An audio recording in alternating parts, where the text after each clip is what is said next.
दोस्तों, स्वागत है आपका हमारे चैनल कविता की कहानियों में।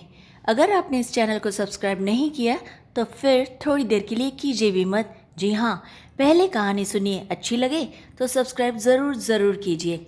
आज की कहानी है लिव इन रिलेशनशिप। 8 दिसंबर की आखिरी तारीख है। पुराना वर्ष अपनी खट्टी मीठी यादों की गठरी छोड़ जाने की तैयारी में है। नया वर्ष नई आशाएं और नई तरंगे लेकर द्वार पर खड़ा दस्तक दे रहा है।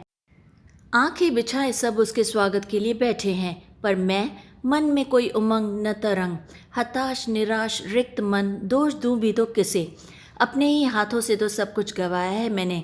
उस दिन भी साल की आखिरी तारीख थी जब मैं आधुनिकता और नए चलन के मुंह में समाज परिवार शादी ब्याह को पुराने ज़माने की सड़ी गली परंपराएं कर कर छोड़ आई थी और इस 2 कमरे के फ्लैट में नीरज के साथ रहने चली आई थी। कितना समझाया था मम्मी पापा ने। शादी विवाह हमारे जीवन का सबसे पवित्र बंधन है, जिसमें लड़का और लड़की की जीवन भर के लिए एक अटूट बंधन में बंधकर अपना घर संसार बसाते हैं। यही संसार का नियम है। नहीं मम्मी, मुझे शादी वादी नहीं करनी। जिंदगी भर पति और उसके परिवार वालों की जी हुजूरी करो, मुझे ये बिल्कुल पसंद नहीं है। मुझसे नहीं होगा यह सब। मुझे शादी नहीं करनी, बस। मैं तो अपने ढंग से ही जीऊँगी, जैसे मैं चाहूँगी वैसे जीऊँगी। आप ही सोचो, कभी आप अपने मन का कर पाई हैं भला? दादा दादी पापा और हम बहन भाइयों के लिए दिन भर खटती रहती थी। शादी से पहले कितनी अच्छी नौकरी थी आपकी, पर दादा दादी नहीं चाहते थे कि आप नौकरी करें, इसलिए आपने नौकरी छोड़ दी, वरना आज आप कितने ऊंचे पद पर होती। अब वैसा नहीं है बेटा, बहुत कुछ बदल गया है संसार में। लड़कियां शादी के बाद भी नौकरी कर रही हैं, आत्मनिर्भर रह रही हैं, अपने पैरों पर खड़ी हैं। बराबरी का दर्जा है अब उनका। अब जी हुजूरी नहीं करनी पड़ती है उन्हें। पहले ज़माना और था। फिर अकेले ज़िंदगी बिताना मुश्किल है। हम आज हैं कल नहीं।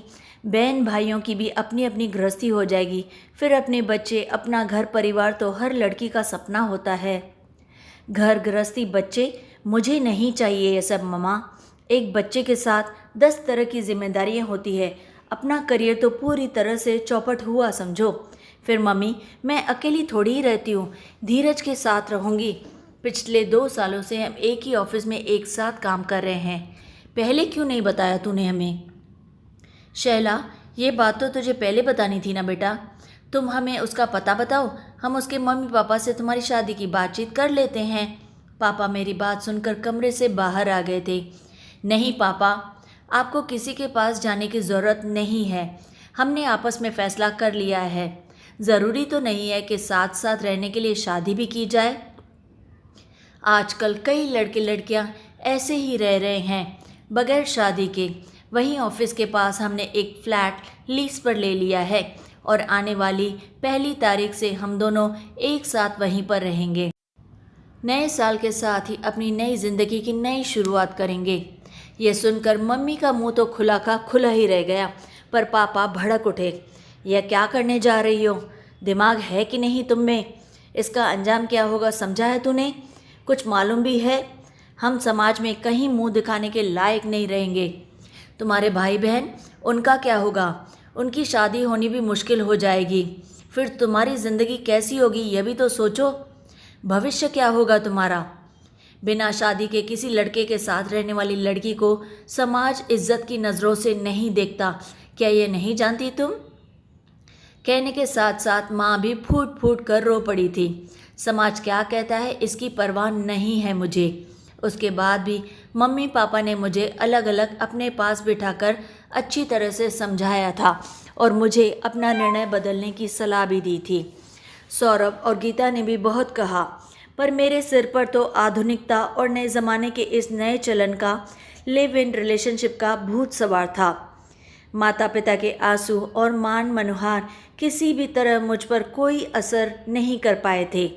सब कुछ अनसुना और अनदेखा करके मैं वहाँ से घर छोड़कर चली आई थी नीरज के साथ रहने के लिए।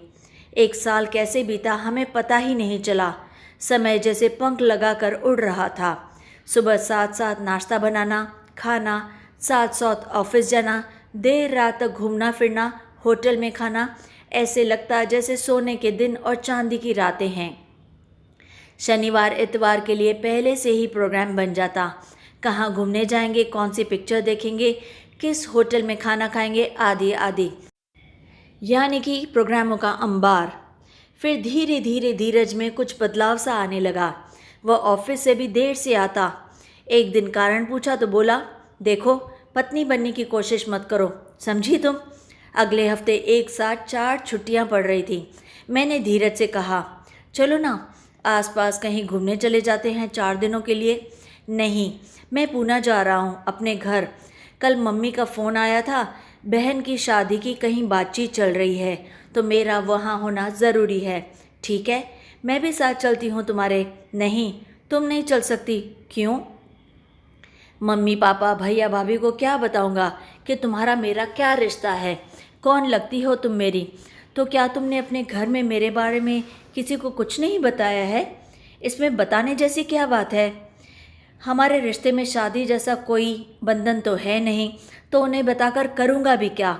दोनों अपने अपने ढंग से जब तक चाहें जैसे चाहें रह सकते हैं। तुम मुझे अकेला छोड़कर कैसे जा सकते हो? क्यों नहीं जा सकता? यही तो इस रिश्ते की खूबी है कि इसमें कोई बंधन नहीं है। मैं कोई तुम्हारा पति तो हूँ नहीं, और तुम भी बार बार मेरी पत्नी बनने की कोशिश मत करो। शुक्रवार रात को धीरज पूना चला गया। मुझे पहली बार महसूस हुआ कि अकेले रहना कितना मुश्किल है। 4 दिन पहाड़ जैसे बीते थे मेरे। धीरज वापस आया तो बहुत खुश था, तन मन से पूरी तरह से प्रफुल्लित। उमंग में भरकर मिठाई का डिब्बा खोला और मुझसे कहा, मेरी बहन की सगाई हो गई है।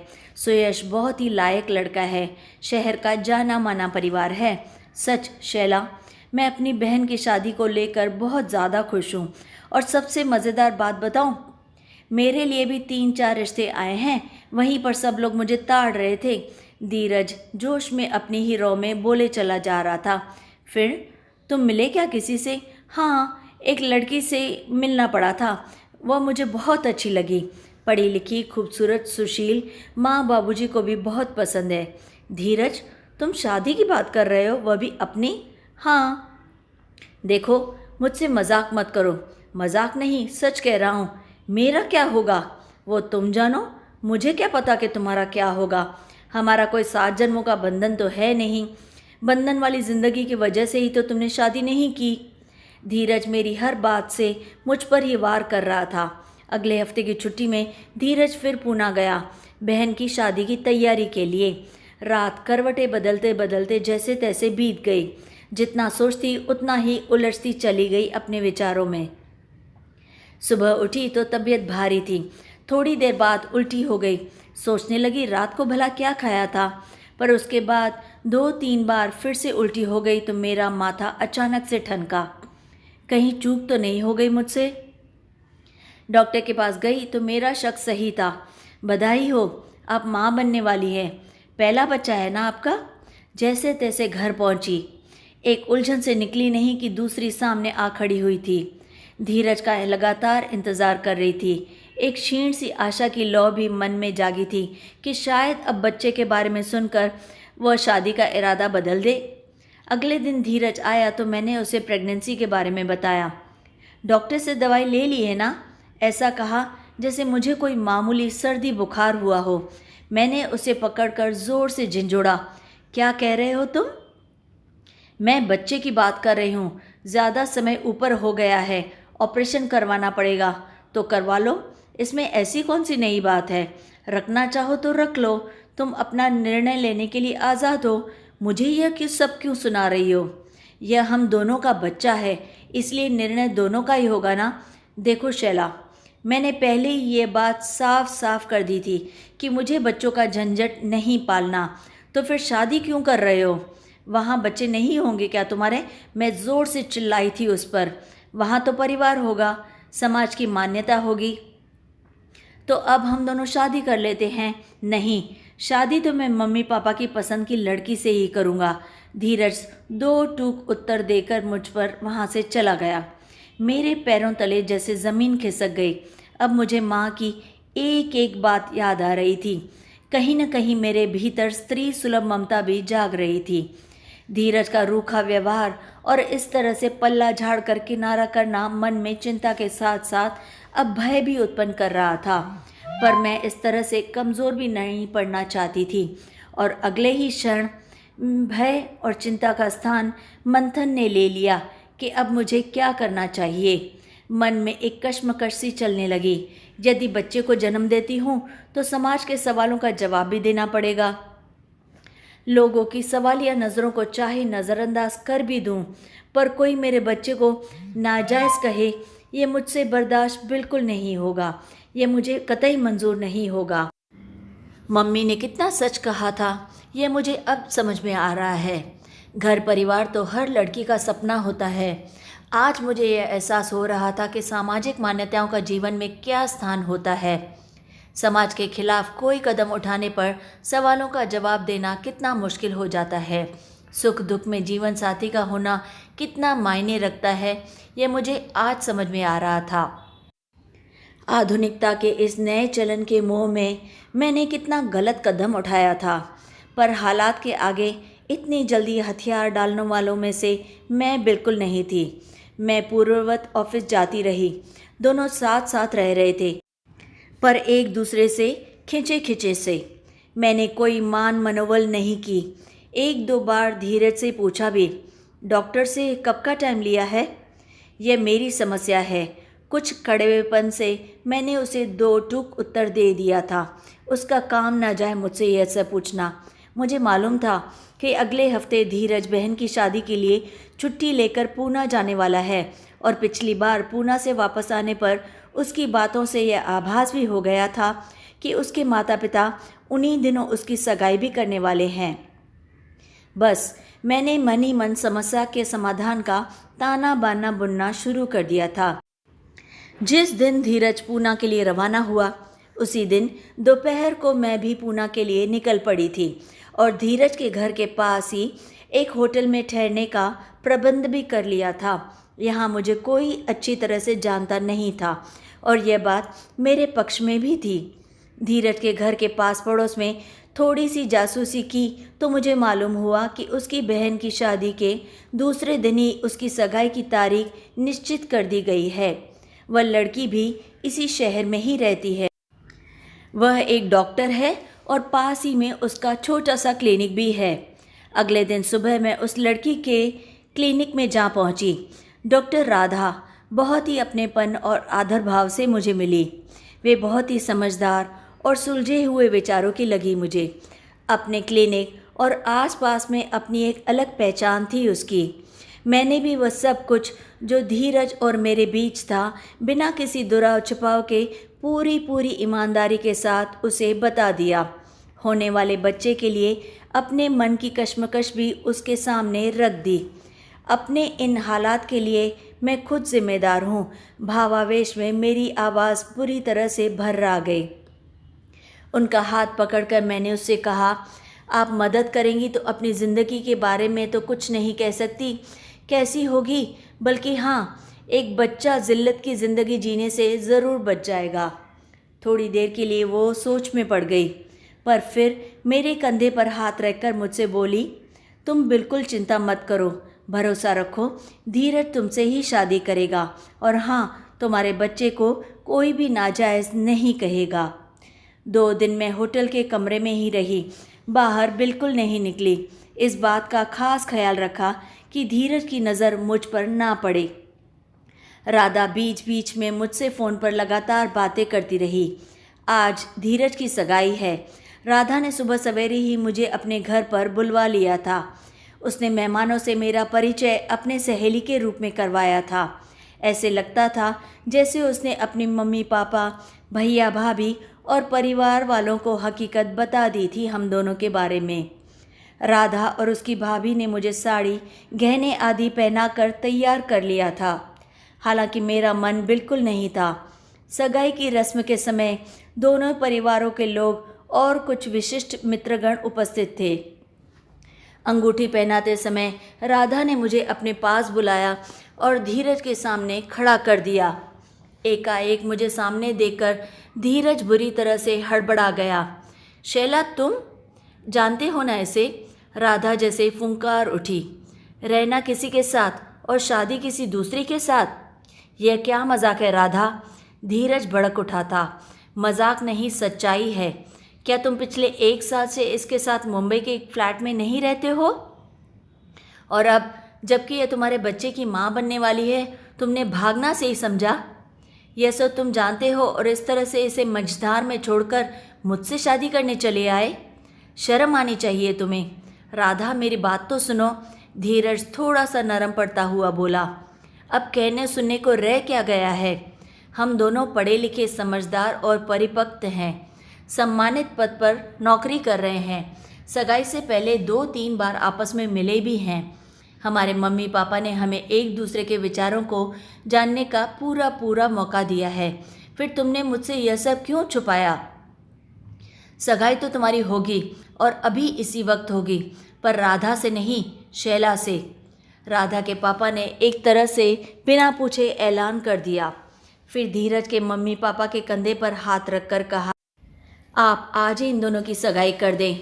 आपके सारे रिश्तेदार भी यहीं मौजूद हैं। अपनी बहू और परिवार के आने वाले नए सदस्यों को अपना लें। इसी में हम सबकी भलाई है। आप ठीक कह रहे हैं वकील साहब, हम ऐसा ही करेंगे। अगर यह सब कुछ हमारे सपूत ने हमें पहले ही बता दिया होता तो आज सबके सामने इस तरह हमें शर्मिंदा ना होना पड़ता। और आगे बढ़कर दोनों ने मेरे सिर पर एक साथ हाथ रख दिया और अपना आशीर्वाद दिया और धीरज को अंगूठी पहनाने को कहा।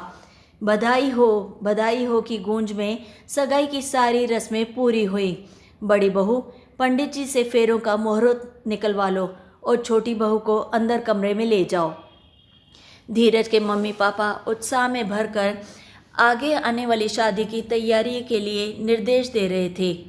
मैंने आगे बढ़कर मम्मी पापा के पांव छू लिए। मैंने धीरज की ओर ध्यान से देखा। उसके चेहरे का रंग अब तक उड़ा हुआ था और उसके चेहरे पर खुशी के कोई चिन्ह दिखाई नहीं दे रहे थे। लेकिन मैंने यह सारी बातें नज़रअंदाज कर दी। मैं उस रात वहीं उनके घर पर ही रही। ठीक रात को 11 बजे धीरज मेरे कमरे में मेरे लिए दूध लेकर आया और मुझसे बड़े ही प्यार से पेश आने लगा। इतना ज़्यादा कि मुझे उस पर शक होने लगा। वह बार बार मुझे ज़बरदस्ती दूध पीने के लिए ज़िद करने लगा।